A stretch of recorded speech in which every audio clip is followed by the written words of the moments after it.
Hello అందరికీ welcome to my channel.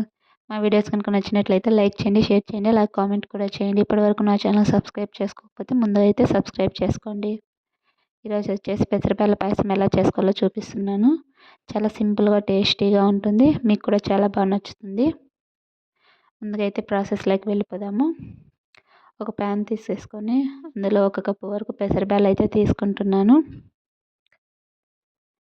ఇందులోకి 1/2 cup వరకు శనగబ్యాళ్ళు కూడా తీసుకుంటున్నాను. ఈ రెండు మిక్స్ చేస్తే చాలా బాగుంటుంది ఇందులో వేస్ట్ చేస్తే. ఇవైతే తీసేసుకొని బాగా వాష్ చేసుకోవాలి. బాగా 2-3 సార్లు వాష్ చేసేసుకొని కావాల్సినన్ని నీళ్లు పోసుకొని ఒక విజిల్కి అయితే పెట్టేయాలి. కుక్కర్లో పెట్టేసి ఒక విజిల్ వస్తే సరిపోతుంది.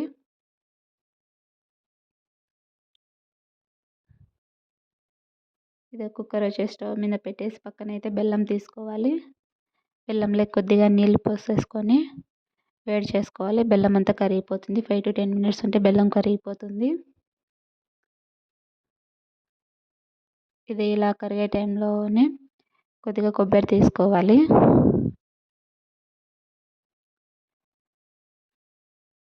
ఇలా కొబ్బరి తీసేసుకొని ఆఫ్ చేసేసుకోవాలి. 2 పీసులు చేసేసుకొని ఒకటి వచ్చేసి తురుముకోవాలి, ఒకటి వచ్చేసి ముక్కలు చేసుకొని మిక్సీకి అయితే పట్టుకోవాలి. ఇలా మిక్సీ చేసి పెట్టుకుంటే చాలా టేస్టీగా ఉంటుంది, మెత్తగా చేసుకుంటే.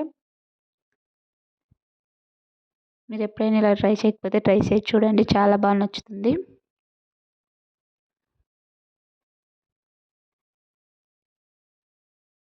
విజిల్ కూడా వచ్చేసింది. ఇక్కడ బెల్లం కూడా కరుగుతుంది.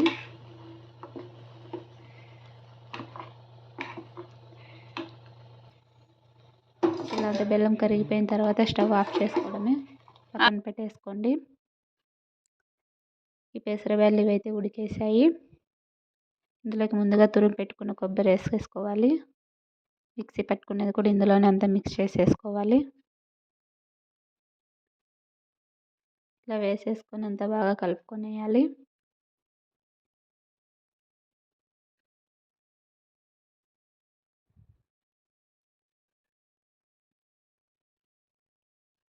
ఇందులోకి ముందుగా బెల్లం నీళ్ళు ఉన్నాయి కదా కరగబెట్టుకునేటివి, ఆ నీళ్ళు ఇందులో పోసేసుకోవాలి.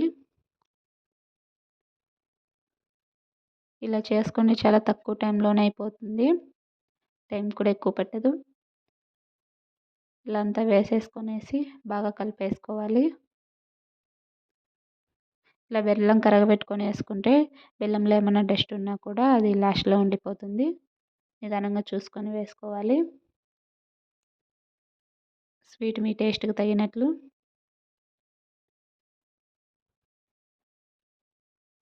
చూసారా ఎంత బాగా వచ్చిందో. ఇందులోనే కొద్దిగా యాలకులు 2-3 యాలకులు యాడ్ చేసుకోవాలి ఫ్లేవర్ కోసము. స్మెల్ బాగుంటుంది, టేస్ట్ బాగుంటుంది. ఇలా వేసేసుకొని కొద్దిసేపు కాగనివ్వాలి. కొద్దిసేపు ఉడికితే సరిపోతుంది. చూసారా కొద్దిగా చిక్కబడింది. ఇంకా స్టవ్ ఆఫ్ చేసేసుకుంటే సరిపోతుంది.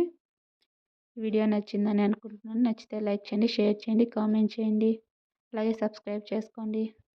Thanks for watching.